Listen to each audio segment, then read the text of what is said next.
Bonjour à toutes et à tous et bienvenue dans Cultive ton potentiel, le podcast qui vulgarise les concepts de croissance individuelle et collective selon une approche apprenante.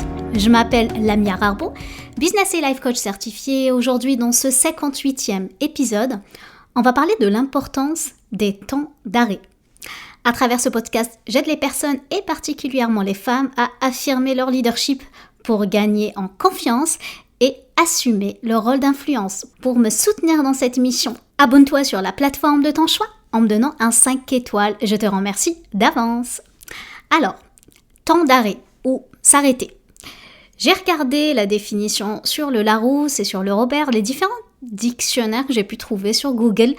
Mais en fait, j'ai détesté leur définition. Je vais t'en donner quelques-unes. Alors, s'arrêter, c'est empêcher un être ou une chose d'aller plus avant, de continuer son mouvement, d'assujettir, maintenir en place, bloquer quelque chose de mobile. Une autre définition, c'est interrompre, faire cesser le fonctionnement d'un mécanisme, d'un appareil. Et enfin, suspendre, faire cesser une action, une entreprise en cours. J'ai vraiment détesté les définitions parce que vraiment ça a une intonation péjorative, comme si c'était mal. D'ailleurs, l'une des choses que je fais beaucoup avec des clients, surtout les corporatifs, parce que je fais des clients en atelier avec des gestionnaires, des professionnels, puis deux réactions possibles. Donc soit les gens trouvent ça super intéressant et constructif parce qu'en fait on change les façons de faire, on pense autrement, on se forme. Pour certaines personnes, ils trouvent ça quand même valorisant. Puis d'un autre côté, j'ai des personnes en fait qui trouvent ça comme une perte de temps. Donc s'arrêter et penser, pour eux, c'est une perte de temps. Et c'est intéressant de se poser la question et de dire, est-ce qu'on peut s'arrêter, mais pour faire quoi ? Du moment où on se pose la question, à mon avis, c'est pas la bonne question à se poser. Et si on s'autorisait à voir autre chose et à voir plus l'importance finalement de s'ennuyer lorsqu'on s'arrête. Et ce qui est intéressant ici, c'est de voir l'importance de l'ennui. L'ennui permet à notre cerveau de se régénérer. Oui, se régénérer pour regagner toute sa productivité, toute cette performance et éviter finalement l'épuisement mental. Donc finalement, on devrait s'interroger sur le fait qu'il est normal et qu'il est même bien d'être inactif. Au quotidien, nous n'avons que très rarement ce luxe de n'avoir rien à faire. Pour changer un peu les choses, j'ai changé la narration de cet épisode. C'est un peu spécial comme les vacances, donc je me dis pourquoi pas essayer autre chose. Il était une fois une jeune gestionnaire talentueuse qui se prénommait Sonia, qui travaillait dur chaque jour pour mener à bien ses projets professionnels et prendre soin de son équipe. Sonia était passionnée par son travail, elle avait toujours un œil attentif sur la réussite de ses missions. C'était une véritable experte dans son domaine et elle était une conquérante en fait, conquérante à chaque défi qui se dressait sur son chemin. Elle était dans le secteur pharmaceutique, un domaine rempli de défis. Mais malgré son succès, Sonia sentait quelque chose n'allait pas. Surtout pour les mois de juillet et d'août qui approchaient à grands pas.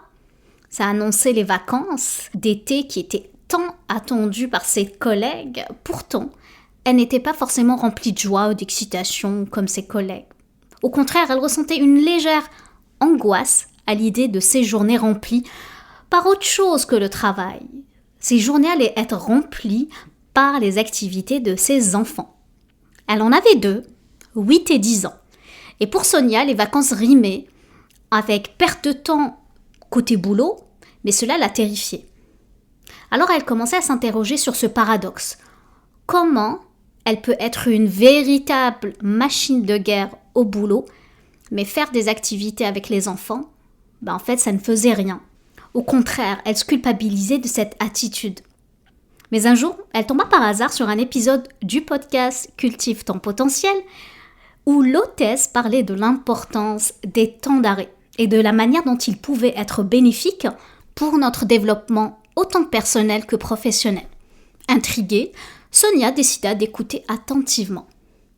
Dans cet épisode, l'hôtesse cita Virginie Bapt, une psychothérapeute reconnue qui affirmait que s'ennuyer en vacances est un enjeu stratégique. Et cette phrase résonna profondément en Sonia. Elle avait du mal à comprendre comment l'ennui pouvait être bénéfique. Mais Virginie Bapt expliqua que s'ennuyer n'était pas une simple oisiveté, mais plutôt une opportunité d'investir sur d'autres projets, différents de ceux qui accaparent notre quotidien. Donc l'histoire racontée par l'hôte continuait à captiver Sonia. Elle apprit que l'ennui pouvait être un moyen de stimuler la créativité, d'explorer de nouvelles idées. Et en faisant une pause dans sa routine, Sonia pourrait donner donc libre cours à son imagination et peut-être découvrir des pistes insoupçonnées pour améliorer son travail. De plus, l'ennui offrait la possibilité de se recentrer sur soi-même, dans cet état de calme intérieur. Mon Dieu, Sonia n'avait jamais connu ça, ce calme intérieur. Pourtant, c'était une opportunité pour Sonia de prendre du recul sur ses objectifs et ses aspirations et ainsi mieux comprendre ses besoins profonds en tant que personne, en tant que maman et en tant que gestionnaire. Elle a compris en fait qu'elle avait remplacé inconsciemment ses collègues par ses enfants. Waouh! En fait, elle tenait tellement à les occuper, ses enfants, presque à faire leurs 35 heures d'activité, en fait qu'elle ne leur a même pas appris à s'ennuyer à leur tour. Et du coup, ils redemandaient encore et encore des activités. Qu'est-ce qu'on fait demain matin, maman? Qu'est-ce qu'on fait demain soir, maman? Qu'est-ce qu'on fait de nos journées? Sonia comprit alors que s'ennuyer en vacances était un véritable investissement pour son développement personnel et professionnel. En fait, elle n'avait plus à craindre la page blanche que lui imposait cette absence de rythme. Au contraire, elle y voyait maintenant désormais une occasion d'explorer de nouveaux horizons et de grandir. Une fois les vacances arrivées, Sonia décida de mettre en pratique ses enseignements. Elle prit du temps pour elle, sans soucier des responsabilités professionnelles. Elle se laissa guider par ses passions, ses intérêts personnels et ceux de sa famille. Donc elle a pris le temps de lire des livres qui l'avaient toujours intriguée, de se balader dans la nature, d'observer le monde qui l'entourait, de jouer son rôle de mère sans se faire accaparer par les activités demandées par les enfants. Donc à son tour, elle leur a fait prendre conscience l'importance de l'ennui et de faire des temps d'arrêt. Et au fur et à mesure que les journées passaient, Sonia sentait une nouvelle énergie l'envahir. Elle se sentait plus connectée à elle-même, à ses enfants et aux autres. Les idées affluaient, elle était emplie de créativité renouvelée. À son retour au travail, Sonia aborda ses projets avec un regard neuf. Elle aborda des idées innovantes, inspirées de ses expériences de vacances. Ses collègues furent impressionnés par sa vision et sa capacité à penser différemment. Sonia avait découvert les bienfaits méconnus de l'ennui et cette expérience avait changé sa vie. Elle avait compris que oui, prendre du temps pour soi, c'est important. Se laisser porter par l'ennui pouvait être un véritable moteur pour son épanouissement personnel et professionnel. Et finalement, quand on parlait de planification, que c'est la clé du succès, elle, au contraire, s'est dit, ne pas planifier, se laisser porter par les jours qui suivent, c'est le véritable succès. Elle continuait à cultiver ses moments d'arrêt régulièrement, s'accordant le luxe de s'investir sur d'autres projets, de prendre du recul, de nourrir sa créativité. Elle devient une véritable ambassadrice de l'importance des temps d'arrêt auprès de ses collègues, de ses amis, les encourageant à embrasser l'ennui et à en faire un allié dans le propre cheminement. Ainsi, Sonia avait réussi à devenir une véritable héroïne de sa propre histoire, en découvrant le pouvoir des temps d'arrêt et en cultivant son potentiel grâce à l'ennui. Et c'est ainsi qu'elle put vivre des moments d'épanouissement, en embrassant chaque moment de pause comme une opportunité de grandir, de se réinventer avec zéro culpabilité. Comment tu as trouvé cette formule? J'ai envie de te pousser, de te guider tel que Sonia, à faire de même. Je t'ai préparé quelques questions de réflexion que je t'encourage vraiment à noter et à le faire. Et laisse-toi porter. Tu n'es pas obligé de répondre tout de suite. Tu peux réécouter les épisodes à ton rythme, mais laisse-toi le temps de répondre à ces questions. Qu'est-ce que l'ennui signifie pour toi?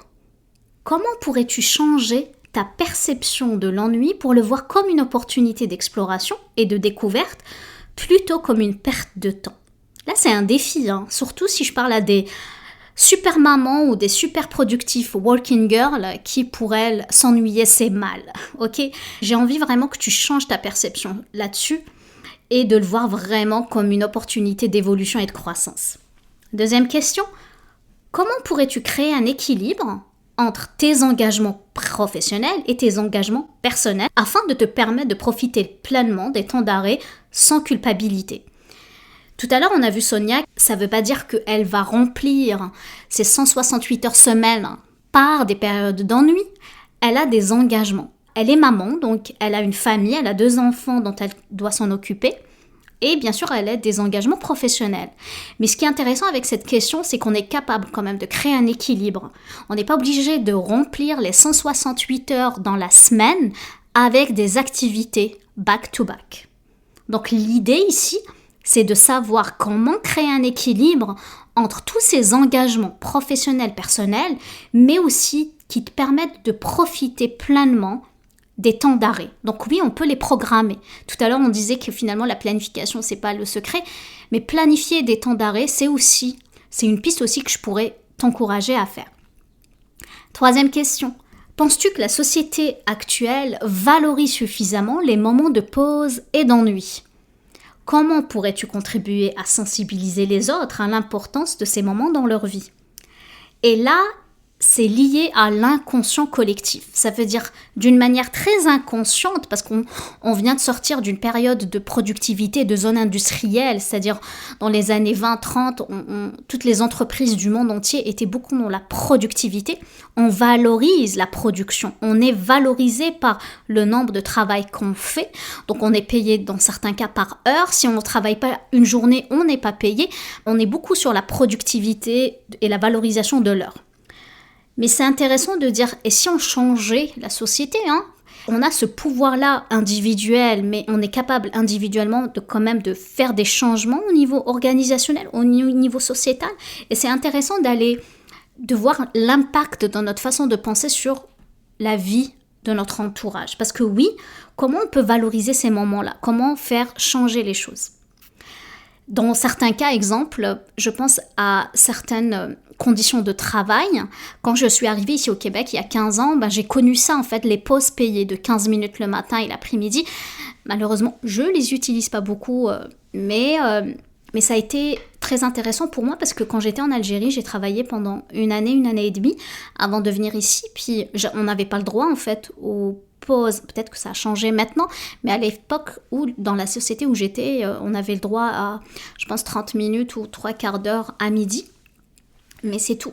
Donc c'est intéressant de dire comment on peut changer les conditions de travail, comment on peut même instaurer, comme je l'ai dit tout à l'heure, d'une manière très inconsciente, cette autorisation pour en finir avec la culpabilité, donc pour enlever cette culpabilité et s'autoriser ces temps d'arrêt. Après, on était dans la 4e question. Oui, 4e question, quels sont les projets, les idées, en fait, que tu pourrais te consacrer pendant tes moments d'ennui ? C'est-à-dire, comment peux-tu les intégrer dans ton quotidien pour en faire une réalité ? Là, ça ne veut pas dire que tu es en productivité. C'est une question peut-être à reformuler, mais ce que je veux dire par là, c'est... L'idée, c'est de faire des activités, mettons, de type ennui, mais qui ne sont pas forcément habituelles. Pour faire travailler ton cerveau droit, donc c'est la zone de ta créativité. Qu'est-ce que je pourrais faire pour accéder à cette zone, en fait, de créativité ? C'est comme si tu leads ton cerveau à penser différemment.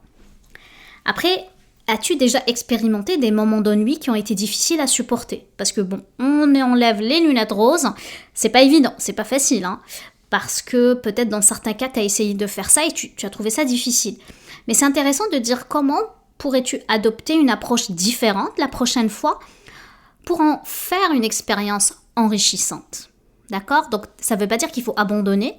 C'est pas parce que tu t'es ennuyé, tu t'es commencé à penser à une histoire qui a été très douloureuse à vivre. C'est intéressant de dire qu'est-ce que je pourrais faire différemment ? Quelle approche je pourrais utiliser pour une prochaine fois, pour une expérience un peu plus enrichissante.